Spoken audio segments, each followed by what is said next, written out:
I probably felt that I wasn't managing to communicate truth properly. And I suppose there were two things there. One of them is that although afterwards all the polling from YouGov suggested the audience broadly agreed with me, 4 out of the 5 people on the stage disagreed with almost every word that I was saying, so that I somehow began to get the impression that things that seemed to me quite straightforward, like saying this wasn't the time to be cutting taxes, we needed instead to be investing more in public services, suddenly sounded like the most extraordinary errors. And, yeah, it was a very, very odd turning point. Very odd turning point. But I'm feeling more energised today, and I feel my message is better today than it was yesterday. Your vote number fell by 10. Yeah. Some have said they think it's dirty tricks by Boris. Would you put it past him? I don't think it was dirty tricks by Boris. I think what happened is that somehow some combination of my message and momentum convinced the other camps to tighten up. So I think most of my votes will have gone to Michael Gove, Jeremy Hunt, and some of them to Sajid.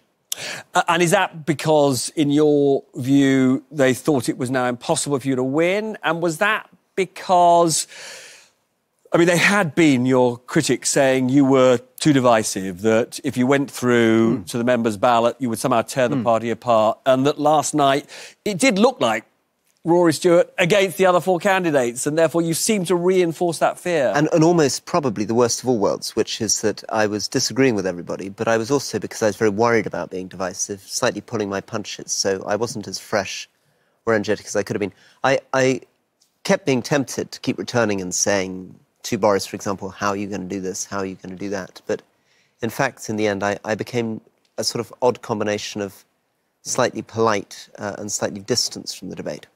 It's a trivial question, but actually these things sort of slightly do matter. Most of us watching thought those stools were very odd. Do you think they put you off your stride a Completely. bit? I had no idea whether I was supposed to have my feet on the ground or up.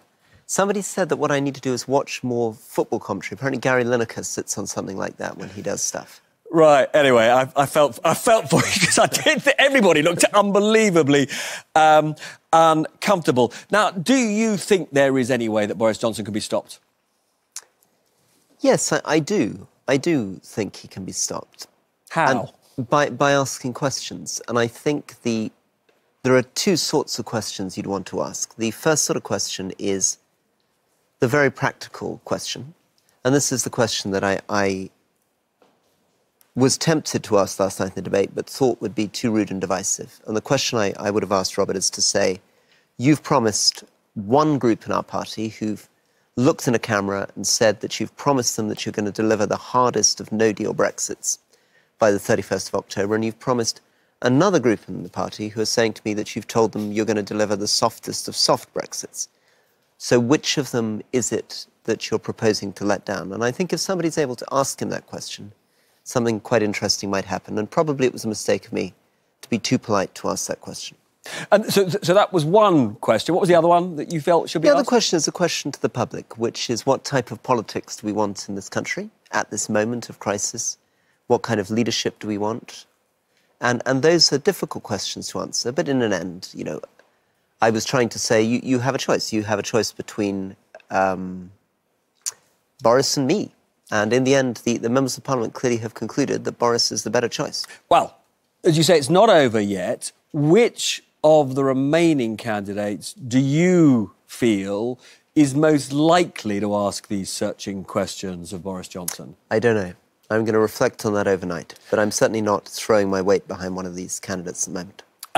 Because one of the things that's striking to me is that only you and Michael Gove signed up, for example, to the Chancellor's pledge that no Prime Minister who succeeds Theresa May should be reckless when it comes to borrowing. So that would seem to be a point of common interest with Michael Gove. Similarly, I would argue that quite a lot of what he says about Brexit is quite similar to the sort of things you're saying. So for me, he would look like the candidate probably closest to your way of thinking. So you sound exactly like his team. I've been getting texts like you can't believe, making exactly those arguments. But you will make a decision, and will you go public tomorrow with who you're supporting? I'll reflect on it overnight. I mean, I think the thing that I've taken from this campaign is that there is an enormous, untapped energy for the centre ground that we're missing.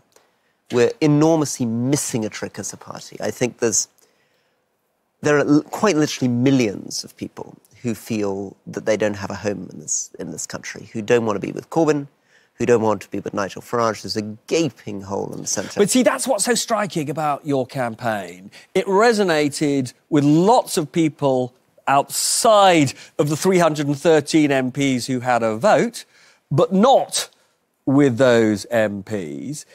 If your party were to move decisively to the right, would you feel it could still be a home for you? I'm attempting to save, in my small way, the party and in my small way the country. I'm trying to argue and will continue to argue that there is only one true vision for this country, which lies in bringing people together. It's the only way of having any stability. It's the only way of having any politics. Do you have, you think a bit about what Boris Johnson's position on Brexit is, although you also say, which others have said, that it's a bit contradictory. But do you have any idea where he is in more general political terms? Is he on the right? Is he in the centre? Where is he?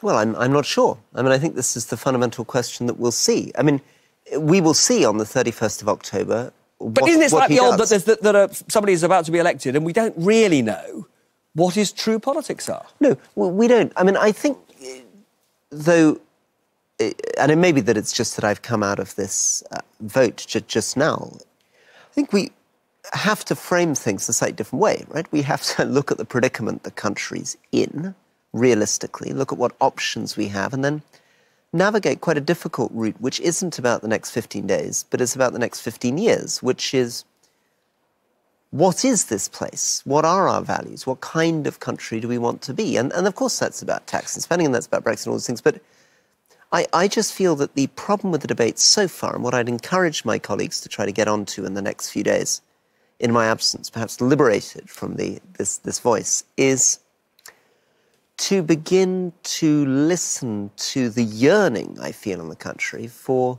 a completely different kind of politics.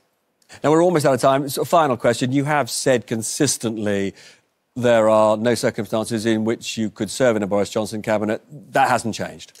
That hasn't changed. There are no circumstances in which I would serve with Boris Johnson as Prime Minister. And so you will be on the back benches trying to hold him to account? I will actually be spending a lot of time talking to people. So the campaign's not over? You haven't given up hope of being leader of the Tory party? Rory walks on.